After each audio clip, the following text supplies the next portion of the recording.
할렐루야. 하나님의 은혜와 평강이 우리 모두에게 임하기를 예수님의 이름으로 축원해 드립니다. 오늘 말씀은 로마서 5장 1절에서 11절 말씀을 근거로 하나님과 화평을 누리자라는 제목으로 하나님 말씀 증거하겠습니다. 완전한 복음 로마서 강의 13번째 시간입니다. 우리가 로마서 말씀을 통해서 은혜를 받고 있습니다. 로마서 1장 말씀에서 4장 말씀의 가장 큰 핵심은 바로 믿음입니다. 오직 믿음을 통해서 구원을 받는다라는 것이죠. 이신칭의라고 이렇게 이야기를 합니다. 믿음을 통해서만 의롭게 된다. 이 당시 때 유대인들은 이 할례를 통해서 또 율법을 통해서 구원을 받을 수 있다라고 믿었습니다. 여기에 반해서 이 사도 바울은 강력하게 믿음을 주장하고 있는 것입니다. 율법주의라고 우리가 보통 이야기를 하죠. 율법을 지키면 구원을 받을 수 있다라는 것과 믿음을 통해서 우리가 구원을 받는다라는 것은 얼핏 보면 비슷해 보이지만 그것은 전혀 다른 것입니다. 차원이 틀린 것입니다. 율법주의의 핵심이 무엇입니까? 그것은 구원의 원인이 나에게 있다는 것입니다. 내가 할례 받고 내가 율법을 지키면 구원받을 수 있다라는 것이죠. 그 원인이 나에게 있는 것입니다. 그렇다면 믿음이 무엇입니까? 믿음으로 구원을 받는다는 것은 구원의 원인이 나에게 있는 것이 아니라 하나님께 있습니다 라는 것을 고백하는 것, 이것이 바로 믿음으로 구원을 받는다라는 것입니다. 우리가 믿음 할 때 주의해야 될 것이 또 하나 있습니다. 그것은 바로 믿음주의죠. 믿음이 중요하다고 생각하니까 믿음이 강하고 내가 믿어야 되고 또 내가 열심히 믿어야 되고 그 중심이 또한 내 자신에게 있는 것, 그것이 또한 믿음주의입니다. 믿음주의나 율법주의는 똑같은 것입니다. 믿음의 원인은 나에게 있는 것이 아니라 믿음의 대상인 하나님께 있는 것입니다. 믿음의 가장 중요한 핵심이 무엇입니까? 그것은 믿는 대상입니다. 우리가 믿는다고 할 때 무엇을 믿는 것이죠? 예수님을 믿는 것입니다. 예수님 믿으면 구원받습니다 이렇게 이야기를 하죠. 그렇다면 예수님을 믿는다는 것이 무엇입니까? 예수님이 그리스도이십니다 라는 것을 믿는 것입니다. 그것을 마음으로 믿고 입으로 시인하는 것이죠. 그래서 예수 그리스도라고 이야기를 합니다. 예수 그리스도라는 것은 예수님이 그리스도이십니다 라는 고백이 되는 것이죠. 그렇다면 그리스도라는 것이 무엇입니까? 예수님이 나의 생명이십니다. 이것이 바로 예수 그리스도인 것입니다. 또한 예수님이 나의 구원자이십니다. 예수님이 나의 주인이십니다. 예수님만이 나의 유일하신 왕입니다 라는 고백이 예수 그리스도에 대한 고백인 것입니다. 이것을 마음으로 믿고 입으로 우리가 시인하는 것입니다. 또한 뿐만이 아니라 로마서 4장 말씀에 보면 이 아브라함의 비유를 들어서 그렇다면 어떻게 믿어야 되는가에 대해서 이야기를 하는 것입니다. 어떻게 믿어야 되죠? 진짜 믿어야 된다. 우리 진짜 믿음과 가짜 믿음이 있다고 했죠. 진짜 믿음이 무엇입니까? 진짜 믿는 게 진짜 믿음이고, 가짜 믿음이 무엇입니까? 가짜 믿는 게 가짜 믿음입니다. 가짜 믿음이 뭐예요? 관념으로 믿는 거죠. 그냥 관념으로 생각으로만 믿는 것입니다. 진짜 믿음은 실제로 믿는 거예요. 예수 그리스도, 예수님이 나와 함께 하심이 믿는 것, 실제로 그 주님과 동행하는 삶을 살아가는 것, 이것이 바로 아브라함의 믿음이었고 이것이 바로 진짜 믿음입니다. 그렇다면 진짜 믿음과 가짜 믿음이 어떻게 나타나게 될까요? 가짜 믿음은 우리의 삶을 변화시키지 못합니다. 우리를 조금도 움직이게 하지 못합니다. 그냥 마음에만 있는 것입니다. 하지만 진짜 믿음은 우리를 움직이게 만듭니다. 우리를 변화시킵니다. 그래서 그리스도의 장성한 분량까지 변화시키는 것, 그것 또한 믿음으로 되는 것입니다. 어떤 사람은 구원은 믿음으로 됐지만 성화되는 것, 변화되는 것은 행위로 된다라고 생각하지만 그렇지 않습니다. 성경 말씀은 로마서 말씀을 통해서 믿음에서 믿음에 이르게 된다는 것이죠. 처음부터 끝까지 믿음으로 된다는 것입니다. 그 예수님께서 우리를 변화시켜주는 것, 믿음으로 그 주님이 실제가 될 때 우리 주님께서 우리를 변화시켜주는 삶을 살아가게 되는 것입니다. 또한 오늘 이 로마서 5장 말씀의 핵심은 그렇다면 실제적으로 어떤 삶이 우리 가운데 나타나게 될까? 정말 믿으면 예수님이 나의 주인인 것을, 구원자이신 것을 실제로 믿을 때 그 삶이 어떻게, 믿음으로 나타나는 삶이 어떤 삶이 될까라는 것입니다. 그래서 한마디로 말하면 믿음의 삶, 믿음으로 사는 삶이 구체적으로 어떻게 나타날까를 오늘 성경을 통해서 우리 가운데 말씀해 주고 있는 것입니다. 가장 핵심적인 것이 무엇일까요? 믿으면 실제적인 하나님이 나와 동행해 주시는 삶이 된다는 것입니다. 믿음을 통한 하나님의 축복, 구원을 통한 하나님의 축복, 그것은 바로 하나님과의 관계다라는 것을 오늘 말씀해 주고 있는 것입니다. 오늘 1절 말씀을 같이 한번 읽어보겠습니다. 1절 말씀 시작. 그러므로 우리가 믿음으로 의롭다 하심을 받았으니 우리 주 예수 그리스도로 말미암아 하나님과 화평을 누리자. 아멘. 우리가 믿음으로 의롭다 하심을 받았습니다. 그렇다면 그 다음에 우리가 어떻게 해야 되냐는 것입니다. 성경은 그러므로 우리가 하나님과 화평을 누리자라는 것입니다. 이 화평을 누리자는 것은 하나님과 동행하는 삶을 살자라는 것입니다. 화평이라는 단어는 단지 예수님 믿고 마음이 이 평안을 누리는 개인적인 이 평안을 이야기하고 있는 것이 아닙니다. 이것은 화평이라는 것은 관계적인 이 단어인 것이죠. 그와 나와의 화평이라는 것이죠. 그래서 구원을 받고 우리가 믿음으로 의롭게 되었을 때 나타나는 가장 큰 특징, 예수님의 십자가의 그 은혜를 통해서 나타나는 가장 큰 특징, 그것은 화평입니다. 죄로 인해 하나님과 막힌 다음에 허물어지고 하나님과 화평한 존재가 되었다는 것입니다. 그렇다면 하나님과 화평한 존재가 되었다면 이전에 하나님과의 우리의 관계는 어떤 관계였을까요? 성경은 원수된 관계였다. 죄로 인해서 하나님과 원수된 관계였다는 것입니다. 성경은 이렇게 말씀합니다. 오늘 10절, 11절 우리 같이 한번 읽어보겠습니다. 시작. 곧 우리가 원수 되었을 때에 그의 아들의 죽으심으로 말미암아 하나님과 화목하게 되었은즉 화목하게 된 자로서는 더욱 그의 살아나심으로 말미암아 구원을 받을 것이니라. 그뿐 아니라 이제 우리로 화목하게 하신 우리 주 예수 그리스도로 말미암아 하나님 안에서 또한 즐거워하느니라. 아멘. 이전에는 하나님과 원수된 관계였다는 것입니다. 하지만 예수님의 십자가의 그 은혜를 통해서 그 죄악들이 허물어지고 또 우리가 그 주님을 믿음으로 말미암아 의롭게 되고 이제는 하나님과 화평한 관계가 되었다라는 것입니다. 화평한 관계의 가장 큰 핵심이 뭘까요? 그것은 기쁨과 즐거움이라는 것이죠. 성경에 보니까 화목하게 하신 우리 주 예수 그리스도로 말미암아 하나님 안에서 또한 즐거워하느니라 라는 것입니다. 예수 믿는 것은 기쁨의 삶인 것입니다. 그래서 항상 기뻐하라 라고 이렇게 말씀하고 있는 것이죠. 내가 다시 말하노니 기뻐하라, 주 안에서 기뻐하라 이렇게 말씀하고 있는 것입니다. 하나님과의 화평의 관계가 되었을 때 우리 가운데 기쁨이 나타나고 즐거움이 나타나게 되는 것입니다. 그래서 오늘 말씀처럼 우리가 그 하나님과 화평의 관계를 누리는 귀한 은혜와 축복이 있기를 예수님의 이름으로 간절히 축원해 드립니다. 그렇다면 어떻게 하나님과의 화평의 관계를 맺을 수가 있을까요? 오늘 성경 말씀해 보니까 두 가지로 말씀하고 있는 것입니다. 하나님과 동행하는 삶의 가장 큰 핵심, 가장 첫 번째는 예배다라는 것입니다. 두 번째는 뭘까요? 이 환난 중에서도 즐거워하는 것, 이것이 하나님과의 화평의 관계이고 하나님과 동행하는 삶이다. 예수 믿는 삶의 핵심이 된다는 것을 말씀하고 있는 것입니다. 가장 첫 번째는 예배입니다. 우리 2절 말씀을 같이 한번 읽어보겠습니다. 2절 시작. 또한 그로 말미암아 우리가 믿음으로 서 있는 이 은혜에 들어감을 얻었으며 하나님의 영광을 바라고 즐거워하느니라. 아멘. 하나님의 영광을 바라고 즐거워한다는 것, 이것이 바로 예배의 삶인 것이죠. 그래서 구원받은 삶의 가장 큰 특징이 뭘까요? 우리가 믿음이 있다라고 할 때 그 믿음이 나타나는 가장 큰 삶이 무엇일까요? 그것은 바로 예배로 인한 기쁨입니다. 예배로 인한 즐거움입니다. 우리가 모두 다 그것을 경험해 봤을 것입니다. 우리가 구원받았을 때의 가장 큰 특징, 예배가 너무 좋은 겁니다. 예배만 드리며 살고 싶은 것입니다. 아무리 힘들고 어려운 일이 있어도 예배로 하나님 만나면 힘을 얻고 예배로 능력을 얻고 예배가 너무 즐거운 것입니다. 예배가 기다려지고 예배가 설레어지고 또 예배로 인해서 그 충만한 기쁨을 누리게 되는 것, 이것이 바로 믿음의 시금석이 되는 것입니다. 만약 이것이 사라졌다면, 예배로 인한 기쁨, 예배로 인한 즐거움, 예배로 인한 이 예배를 향한 설렘이 사라지고 있다면 믿음이 약해지거나 믿음이 사라진 것이죠. 왜 믿음이 사라지고 믿음이 없어졌을까요? 하나님과의 만남이 사라졌기 때문에. 그 이유가 무엇일까요? 우리 주일날 말씀을 통해서 그 원인에 대해서 분명히 알았죠. 성전이 더럽혀졌기 때문에.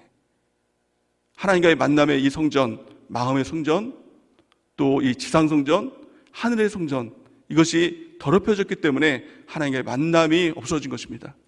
그래서 중요한 것은 무엇입니까? 주일날 말씀을 통해서 우리가 다시 깨끗하게 되는 것입니다. 마음의 성전이 더럽혀진 이유가 무엇입니까? 바로 육체적인 죄악 때문이죠. 죄악이 그 안에 들어오니 마음이 더럽혀진 것입니다. 우리가 회개하고 돌이켜서 이제는 깨끗하게 되어야 된다는 것이죠. 또 지상성전이 더럽혀진 이유가 무엇입니까? 우선순위가 바뀌었어. 하나님이 먼저가 되고 하나님이 중심이 되어야 되는데 내가 먼저가 되고 내 중심이 되다 보니 지상성전이 더럽혀진 것입니다. 그러니까 하나님을 만나지 못하는 것이죠. 또 하늘성전입니다. 왜 하늘성전이 더럽혀졌습니까? 영원한 천국을 향해서 우리가 살아가야 될 인생인데 이 땅에 터받고 이 땅에 뿌리받고 이 땅을 위해서만 살다 보니 하늘성전이 더럽혀지고 천국을 바라보지 못하는 것입니다. 이것이 회복되어야 되는 것입니다. 어떻게 회복될까요? 어떻게 우리의 이 성전이 깨끗하게 될까요? 책망을 통해서 깨끗해질 수 있는 것입니다. 우리가 주일날 말씀을 다시 들음을 통해서 그 말씀을 통해서 책망을 받기 원합니다. 강한 책망이 되길 바랍니다. 그러나서 하나님께 회개하고 돌이킴을 통해서 우리의 이 성전이 깨끗하게 될 때 하나님과 화평하게 되는, 예배를 통해서 하나님과 화평하게 되는 그 은혜가 우리 가운데 나타나게 될 줄을 믿습니다. 우리가 수많은 문제가 있을지라도 100가지, 1000가지, 10,000가지 문제가 있을지라도 그 답은 하나입니다. 예수님이 답이에요. 이 예배를 통해서 예수님 만나면 그 모든 답을 얻을 수 있는 것입니다. 그 문제는 아무 문제도 아닌 것입니다. 결국에는 내가 애쓰는 삶이 아니라 하나님께서 하시는 삶이구나 라는 것을 깨닫게 되는 것이고, 그런 삶으로 실제로 살아가게 되는 것입니다. 그래서 예배 시간에 하나님을 만나면 하나님의 은혜가 깨달아지죠. 은혜의 수단이 우리 가운데 부어지게 되는 것이죠. 내가 하는 게 아니라 성경이 하시는구나, 내가 하는 것이 아니라 성령께서 하시는구나, 내가 하는 게 아니라 교회가 하는구나 라는 것이 깨달아지고 그 삶으로 인도함을 받는 것입니다. 내가 애쓰는 게 아니죠. 하나님께서 하시는 것이죠. 그걸 통해서 하나님의 회복이 나타나는 것이죠. 무슨 회복입니까? 관계의 회복, 기도의 회복, 또한 말씀의 회복이 나타나게 되는 것입니다. 그것을 한마디로 말하면 하나님과 나와의 그 관계가, 화평의 관계가 회복된다는 것입니다. 우리의 마음 성전을 깨끗하게 하고 지상 성전을 깨끗하게 하고 하늘 성전을 깨끗하게 함을 통해서 한 주간 우리가 하나님과의 그 예배가 회복되는 놀라운 은혜와 축복이 있기를 예수님의 이름으로 간절히 축원해야 됩니다. 지금이 놀라운 기회지요. 참 크신 기회 아닙니까? 오베데돔 이 축복 운동을 통해서 예배 회복의 운동을 하고 있습니다. 예배 회복의 가장 큰 핵심은 하나님과의 관계 회복인 것입니다. 우리 성전을 깨끗하게 하고 하나님과의 화평의 관계를 맺음을 통해서 다시 이 예배가 기쁨이 되고, 이 예배가 즐거움이 되고, 이 예배가 유일한 소망이 되고 설렘이 되고 하나님과의 만남이 되는 귀한 은혜와 축복이 있기를 예수님의 이름으로 간절히 축원해 드립니다. 그렇다면 예배가 무엇입니까? 예배는 한마디로 말하면 하나님 만나는 겁니다. 예배를 통해서 어떤 목적이 있는 것이 아닙니다. 하나님 만나니까 너무 좋은 거예요. 여러분들 하나님 사랑하십니까? 그 하나님이 사랑한다면 사랑의 핵심이 무엇입니까? 그것은 만남이죠. 여러분들 사랑해 보셨죠? 별로 안 해보신 것 같은 얼굴 표정으로 있는 것 같은데, 사랑하니까 결혼했지 않습니까? 그 사람을 사랑할 때도 마찬가지입니다. 사람을 사랑할 때 그 만남의 그 핵심이 뭐였어요? 만나는 거였죠. 설레이고 만남이 기다려지고 만나면 좋고, 뭐 만나서 무엇을 할까, 무슨 얘기를 할까, 뭐 어디를 갈까, 이거는 둘째 문제고 만나는 그 자체로 행복한 것입니다. 우리 하나님과의 사랑, 이것을 회복하는 것, 이것이 예배의 회복인 것입니다.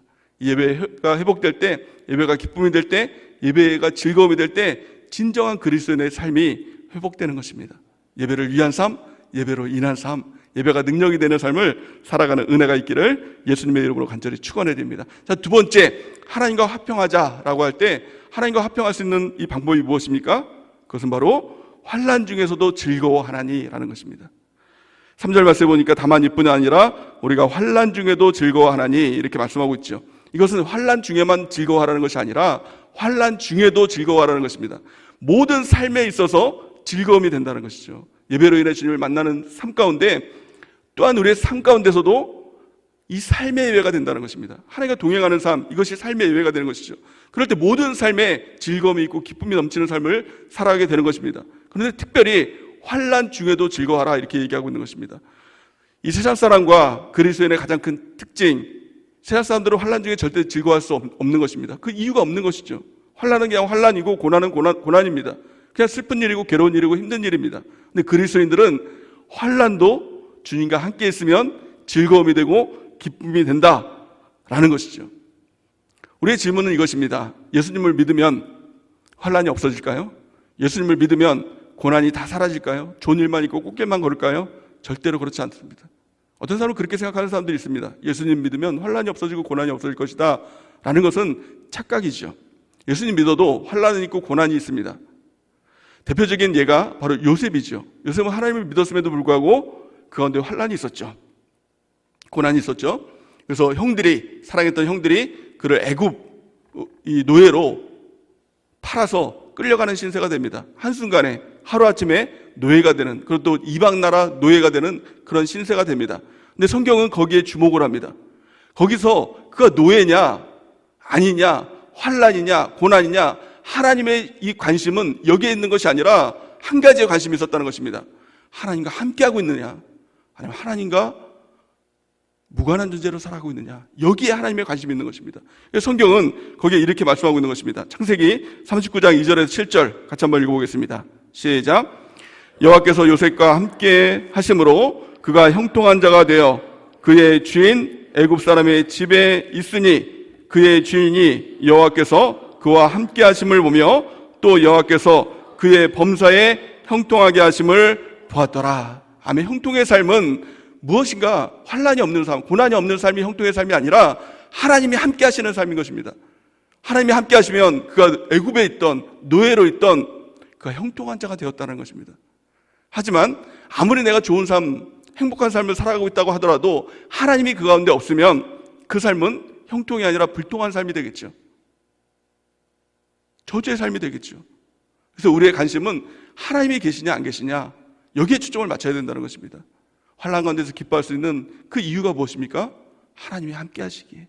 하나님이 함께 하시면 그 어디나 초막이나 궁궐이나 그 어디나 하늘나라, 하나님이 계시면, 하나님과 동행하면 그 무엇도 기쁨이 되고 즐거움이 되는 은혜가 넘치게 된다는 것입니다. 또 오늘 본 말씀을 통해서 그렇다면 특별히 환난을 통해서 즐거워야 될 이유가 무엇이냐, 두 가지를 들고 있는데요. 가장 첫 번째, 환난 가운데서 즐거워야 될 이유, 그 가운데 하나님께서는 나의 성품을 변화시켜 주신다는 겁니다. 나를 변화시켜서 온전한 자로, 예수 그리스도를 닮은 자로 변화시켜 주신다라고 말씀하고 있는 것입니다. 오늘 본 말씀 3절, 4절 말씀 같이 한번 읽어보겠습니다. 시작.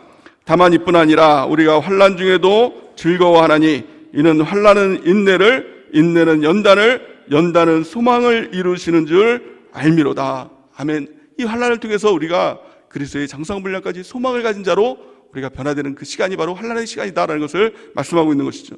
또 야고보서 1장 2절에서 4절 같이 한번 읽어보겠습니다. 시작. 내 형제들아, 너희가 여러 가지 시험을 당하거든 온전히 기쁘게 여기라. 이는 너희 믿음의 시련이 인내를 만들어내는 줄을 너희가 알미라. 인내를 온전히 이루라. 이는 너희로 온전하고 구비하여 조금도 부족함이 없게 하려 함이니라. 아멘. 온전한 사람으로, 완전한 사람으로 만들어가게 된다는 것입니다. 여기서 온전하고 완전한 사람으로 우리 만들어간다는 것은 내 자신이 좋은 사람, 착한 사람, 내 자신이 완전한 사람이 된다는 것이 아닙니다.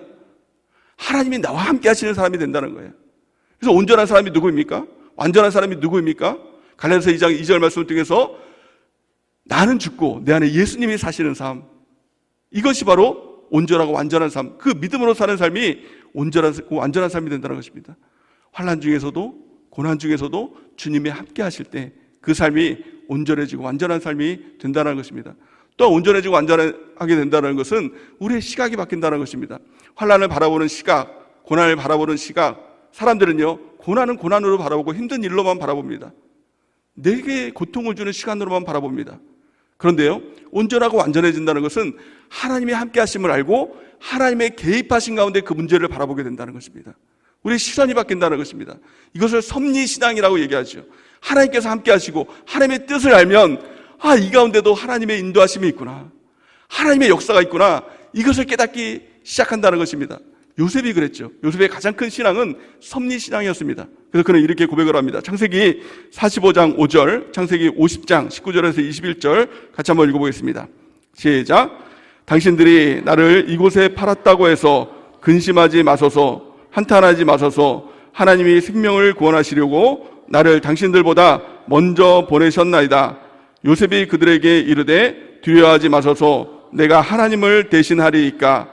당신들은 나를 해하려 하였으나 하나님은 그것을 선으로 바꾸사 오늘과 같이 많은 백성의 생명을 구원하게 하시려 하셨나니 당신들은 두려워하지 마소서, 내가 당신들과 당신들의 자녀를 기르리이다 하고 그들을 간곡한 말로 위로하였도다. 아멘. 자신을 죽이려고 했던, 애굽 노예로 팔았던 이 형들 얼마나 미울까요?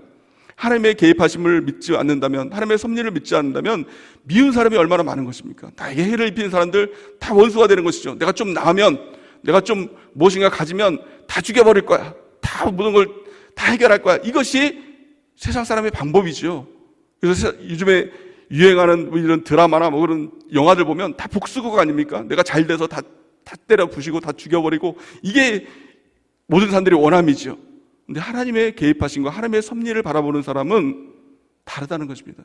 모든 일이 하나님의 형통 가운데 이루어지고 난 다음에서도 화목하게 되는, 하나가 되는, 축복이 임하는 그런 관계가 된다는 것입니다.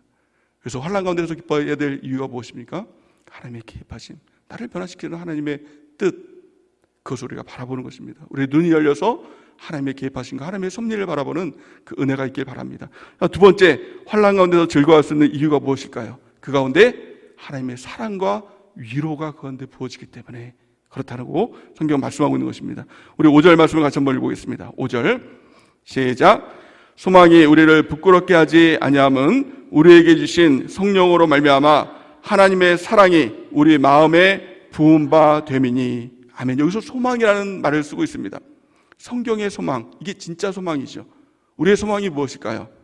오직 한 분, 예수 그리스도. 하나님만이 소망 아닙니까? 그런데 이 하나님을 만나지 못하면 다 가짜 소망 가운데 있습니다. 진짜 소망을 만나지 못하면 가짜 소망 가운데 속아요. 그 소망이 무엇입니까? 예수 믿고 잘 되는 것, 예수 믿고 돈 많이 버는 것, 예수 믿고 건강하게 되고, 예수 믿고 사람과의 관계가 화평하게 되고, 또 자녀가 잘 되고, 가정이 가화만사성되고, 이것이 다 사실은 이 땅에서의 소망이것이요. 사실 있다가 없어지는 가짜 소망이라는 것입니다. 이게 진짜인 줄 알고 살아가요. 근데 환난의 유익이 무엇입니까? 가짜 유익이 다 쓰러져 가는 것입니다. 다 사라져 가는 것입니다. 우리가 환난이라고 이야기하는 그 환난이 무엇입니까? 결국에는 내가 소망으로 붙들었던 것, 이것이 다 없어지는 게 환난이 아닙니까? 고난이 아닙니까? 돈이 최고라고 여겼는데 돈이 없어지는 겁니다. 그러니까 사람들은 이것을 환난이라고 생각하는 것이죠. 건강이 최고인 줄 알았는데 병이 들린 것입니다. 사람들이 이것을 환난이라고 얘기합니다. 가정의 화평, 이것이 소망이었는데 이 소망이 사라진 것입니다. 자녀가 최고였는데 자녀가 말썽을 부리고 문제를 일으키는 것입니다. 이것이 환난이고 이것이 고난이라고 이야기하는 것이죠. 그런데 그 가운데 진짜 소망을 만나는 겁니다. 진짜 소망을 만나기 전까지는 진짜 소망과 가짜 소망을 구별을 못합니다. 예를 들어서 내가 기도를 해서 하나님께서 부여를 주셨어요. 근데 그 기쁨이 부여 때문에 기쁜 건지 하나님 때문에 기쁜지 그것이 잘 이해가 되지 않는 거예요. 헷갈린 것입니다. 하나님께서 건강을 주셨어요. 병을 낫게 해주셨어요. 병이 나서 기쁜 건지 하나님 때문에 기쁜 건지 구별이 안 되는 것입니다. 근데 우리의 기쁨, 우리의 소망은 오직 무엇입니까? 하나님, 예수 그리스도만이 우리의 소망이고 기쁜 것입니다. 근데 그것을 우리가 느낄 수 있는 것이 언제입니까? 환난 가운데 우리가 그것을 경험할 수 있다는 겁니다. 환난은 모든 것을 다 잃는 시간입니다. 내가 사랑했던 것들을 다 잃어버리고 내가 소중하게 여겼던 것을 다 잃는 시간이 이 환난의 시간입니다. 그런데 그럴 때 하나님을 발견하는 것이죠. 하나님만 계시면 됩니다. 기뻐할 일이 없는데 하나님 때문에 기쁜 겁니다. 즐거워할 일이 없는데 하나님 때문에 즐거운 거예요. 그것이 가득 찬 거예요. 충만한 거예요. 그러니까 이 고백이 나오는 것이죠. 나에게 아무것도 없어도 됩니다. 하나님만 계시면 됩니다. 이 고백을 했던 사람이 누굽니까? 하박국 선지자죠. 하박국 선지자는 뭐라고 고백합니까? 무화과 나무에 열매가 없어도, 포도나무에 열매가 없어도, 이 소출이 없어도, 또 밭에 먹을 것이 없어도, 외양간에 소가 없어도, 우리의 양이 없어도, 아무것도 없어도 난 여호와로 즐거워하리, 구원의 하나님으로 말미암아 기뻐하리로다. 이것이 우리의 신앙인 것입니다. 이것을 경험하면 신앙이 강력한 신앙이 됩니다. 물질 때문에 시험에 든다고요? 아직 신앙생활 시작한 거 아닙니다. 아니, 사람 때문에 시험에 들었다고요? 아직 진짜 신앙 아닙니다. 여러 가지 문제 때문에 믿음이 흔들리고 신앙이 흔들린다고요? 이건 정말 하나님 만나본 적이 없는 사람입니다. 모든 것이 없을 때 하나님 만나서 하나님 때문에 기뻐하는 사람, 이 사람은 절대 시험에 들지 않습니다. 마귀가 도전하지 못합니다. 물질로 도전한다고요? 하나님만 계시면 되는데 뭐. 아니, 건강으로 도전한다고요? 하나님만 계시면 된대요. 마귀가 절대 공격할 수 없는 건 뭐예요? 하나님은 공격할 수 없겠죠. 우리가 근데 모든 것을 다 뺏어가도 뺏어갈 수 없는 분, 하나님은 뺏어갈 수 없는 것입니다. 우리가 이것을 경험하는 것, 이것이 바로 환난의 시간이고 고난의 시간인 것입니다. 그러면 우리의 신앙이 견고해지는 것입니다. 그 사랑이 더욱더 커진다 라고 성경은 말씀하고 있는 것입니다. 어떤 자매가 있었습니다. 이 자매가 대학을 졸업하고 이제 직장에 면접을 보러 가기 위해서 새로 산 옷을 입고, 정장 옷을 입고 새로 산 구두를 신고 면접을 보러 갔습니다. 근데 불행하게도 면접에서 완전히 죽을 쓴 것입니다. 이제 떨어지게 된 것이죠. 완전히 망쳤어요. 그래서 우울한 심정에 터덜터덜 걸어서 버스를 타려고 하는데 가방을 뒤져보니 지갑이 없는 겁니다. 이거 뭔가 소매치기 당한 것이죠. 그러니까 얼마나 좀 이 마음이 씁쓸하겠습니까? 집에 그냥 걸어가자, 마음도 안 좋은데 터덜터덜 걸어가는데 마침 비까지 내리는 겁니다. 우산도 없는데 비를 흠뻑 맞고 이제 처량하게 걷고 있는 것이죠. 근데 거기서 그친 것이 아니라 물웅덩이가 옆에 있었는데 차가 지나가면서 진흙탕을 온통 또 뒤집어 쓴 겁니다. 얼마나 자신이 처량하고 얼마나 자신이 불쌍했는지 막 엉엉 울기 시작했습니다. 내 인생은 왜 이 모양인가? 최악의 순간인 것이죠. 근데 그 순간에 누군가 그 자매에게 우산을 씌워주는 겁니다. 누군가 하고 쫙 봤더니 평소에 짝사랑했던 우리가 잘 아는 교회 오빠가 그것을 다 씌워주는 것입니다. 그러면서 또 왜 여기서 이렇게 하고 있니? 춥지? 그러면서 어깨를 이렇게 보듬어주고 또 가까운 카페에 가서 또 거기서 수건을 빌려서 젖은 몸을 또 씻도록 하고 또 따뜻한 커피를 마시게 이렇게 해준 것입니다. 근데 이 자매가 이렇게 얘기하는 것이죠. 내 인생 최악의 순간이었던 그 순간이 그 오빠를 만남을 통해서 최고의 순간이 되었다. 그래서 결국에는 어떻게 됐겠습니까? 그날이 첫날이 돼서 그 오빠와 사귀어서 결국엔 결혼까지 했다라고 이렇게 이야기를 하면서 그 순간, 가장 최악의 순간, 정말 죽고 싶었던 그 순간이 최악의 순간인 줄 알았는데 그때가 내 인생 최고의 순간이 되었다. 왜? 사랑하는 사람으로 인해서. 우리 인생도 마찬가지입니다. 어느 날 정말 운동에 빠진 것 같은 그런 상황들이 우리 가운데 찾아오지요. 왜 나에게 이런 순간들이 찾아올까? 영화에서나 있을 법한, 드라마에서나 있을 법한 그 일들, 전혀 나에게는 이런 일들이 찾아올 것 같지 않은 그런 날들이 찾아옵니다. 성경은 그것을 악한 날이다 라고 이렇게 이야기를 하고 있죠. 그 순간이 내 인생 최고의 악한 날, 슬픈 날, 괴로운 날, 환난의 날이라 할지라도 그 순간에 우리 주님께서 찾아와 주시고 우리 주님을 만나는 그 순간, 그것이 최고의 순간이 된다는 것입니다. 그래서 우리는 이렇게 고백을 합니다. 하나님 계시면 되고 하나님 안 계시면 안 됩니다. 이것은 단지 구호가 아닙니다. 단지 외침이 아닙니다. 이것은 실제의 우리의 경험인 것입니다. 환난의 순간에 하나님 만나면 하나님만 계시면 됩니다. 하나님 계시면 되고 하나님 안 계시면 안 됩니다. 이것이 우리의 고백이 되는 순간이 되는 것입니다. 우리는 정말 하나님만 계시면 됩니다. 이것이 우리의 믿음인 것이죠. 그러기 위해서 가장 첫 번째는 하나님과 화목한 삶, 화평한 삶을 살아가는 것입니다. 믿음을 통해서 우리는 의롭다 하심을 받았습니다. 그러므로 이제는 우리가 하나님과 화평함을 누리자. 예배를 통해서 그 화평함을 누리는 은혜가 있길 바랍니다. 한 주간 우리 마음의 성전을 점검하고 또한 우리의 지상 성전을 점검하고 우리 하늘 성전을 점검함을 통해서 또 주일날 말씀을 다시 한번 듣고 그 말씀을 통해서 책망을 받으시기 바랍니다.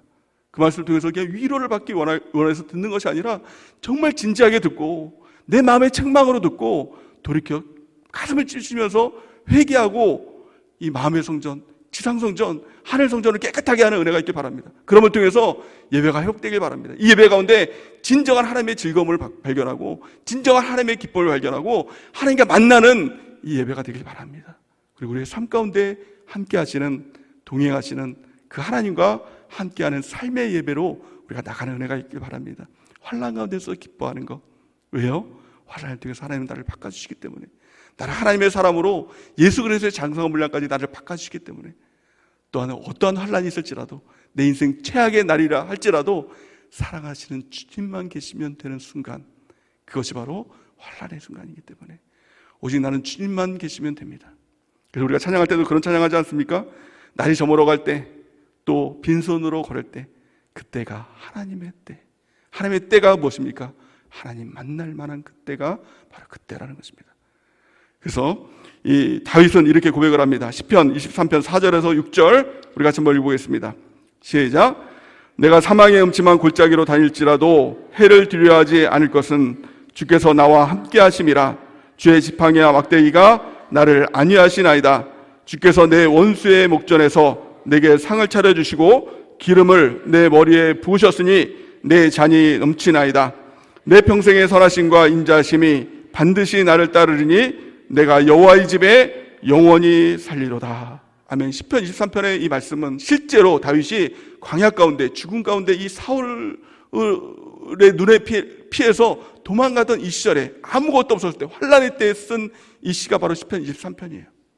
하나님 계시니 여호와가 나의 목자이시니 내가 부족함이 없으리로다. 그가 나를 푸른 초장에 인도하시니 나를 실만한 물가로 인도하신도다. 사망의 음침한 골짜기로 다닐지라도 내가 해를 두려워하지 않을 것은 주의 지팡이와 막대기가 나를 안위하시나이다. 이 고백인 것이죠. 그리고 6절 말씀 보니까 내 평생의 선하심과 인자심이 반드시 나를 따르니 내가 여호와의 집에 영원히 살리로다. 그는 최악의 순간에, 환난의 순간에 소망을 발견했습니다. 하나님이 소망이고 천국이 소망이었다는 것입니다.